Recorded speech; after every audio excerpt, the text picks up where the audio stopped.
गांव के एक कोने में एक पुरानी झोपड़ी थी। उसी में रहती थी दो बहनें, ज्योति और मीरा। माँ बाप कुछ साल पहले आई महामारी में गुजर गए थे। उनके जाने के बाद दोनों बहनें खुद ही एक दूसरे की सहारा थे। एक दिन अपने ही धुन में झूलती हुई मीरा मंदिर से लौट रही थी। हाथ में पूजा की थाली थी, चेहरे पर वही पुरानी मासूम मुस्कान।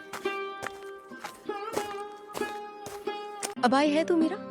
सूरज सर पर चढ़ आया और तू फूल चूहिया बनकर घूम रही है मंदिर में। दीदी, मैं जल्दी आने वाली थी लेकिन गौरी काकी की बकरी झाड़ियों में फंस गई थी। निकालने में थोड़ी देर हो गई। तेरा क्या है? तू तो सबकी मदद करती घूमती रहे, चाहे घर में चूल्हा जले या ना जले। दीदी, आप गुस्सा क्यों करती हो? माँ कहती थी जो दूसरों के काम आए वही इंसान कहलाता है। माँ अब नहीं है मीरा, और उनके कहे बातों की अब इस दुनिया में कोई मूल्य नहीं रही। अब कोई किसी के लिए कुछ नहीं करता। मीरा चुप हो गई। उसके चेहरे पर हल्की उदासी थी। वो झोपड़ी के कोने में रखे उस लकड़ी के संदूक तक गई जिसमें माँ की यादें अब भी सांस लेती थीं। संदूक से निकाला हुआ एक साड़ी मीरा छू के अपनी दीदी से बोली, दीदी, जब यह साड़ी माँ पहनती थी ना, तब हमें देखकर मुस्कुराती थी। कहती थी तुम दोनों एक दूसरे का सहारा बनना। मीरा की बात सुनते ही ज्योति का चेहरा नम हो गया और उसकी आंखें पल भर को भीग गई। लेकिन ज्योति अपनी भावनाओं को छुपाते हुए मीरा से बोली, मैं तुझसे सख्त हूं मीरा, क्योंकि मैं डरती हूं अगर तुझे भी एक दिन कुछ हो गया तो मैं अकेले कैसे जीऊंगी। इस दुनिया ने मुझसे सब छीन लिया है। मैं नहीं चाहती तू भी मेरी तरह कमजोर पड़ जाए, इसलिए तुझे मजबूत बना रही हूं। दीदी, आप कमजोर नहीं हो, आप ही तो मेरी ताकत हो। अगर आप मेरा हाथ थामे रखो तो दुनिया की आंधी भी मुझे हिला नहीं सकती। मीरा की बात सुन के ज्योति के चेहरे पर उसके माता पिता के जाने के बाद पहली बार हल्की सी मुस्कान आई। उसी समय गांव की पगडंडी पर 3 परछाइयां उनकी झोपड़ी की तरफ बढ़ रही थी। धर्मपाल, बिमला और उनका बेटा कमल। वह थे बहनों के सगे चाचा चाची।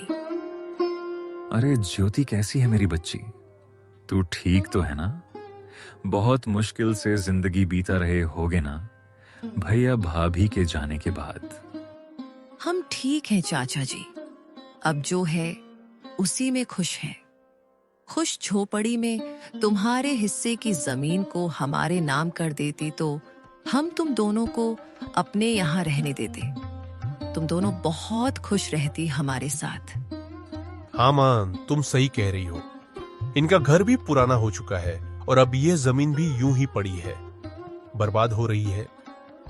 यह सब सुन के ज्योति की आंखों में आग सी चमक उठी। हमें किसी की जरूरत नहीं। बाबूजी की जमीन हमारी माँ और बाबूजी की आखिरी निशानी है। उसे हम यूं ही नहीं छोड़ेंगे।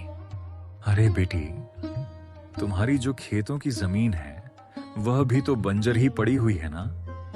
और वैसे भी दुनिया समझदारी से चलती है और औरतें खेत नहीं जोतती।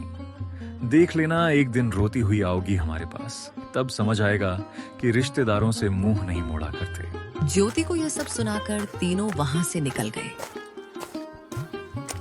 लेकिन मीरा यह सब घर के अंदर से सुन रही थी। यह सुन के उसका चेहरा उतर गया। दीदी, क्या सच में हम अकेले पड़ जाएंगे? वो लोग हमारी जमीन लेना चाहते हैं ना? हाँ मीरा, पर जब तक मैं जिंदा हूं कोई हमारी जमीन छू भी नहीं सकता। तुझे कुछ नहीं होने दूंगी।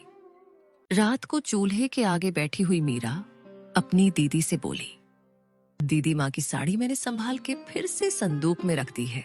और हाँ दीदी, कल भागवत कथा है गांव में, चलोगे ना? मन को थोड़ा शांति मिलेगा सुन के। लोग बातें बनाते हैं मीरा, ताने मारते हैं और सोचते हैं कि हम प्रसाद के लालच में जाते हैं, पर हम तो अच्छे हैं ना।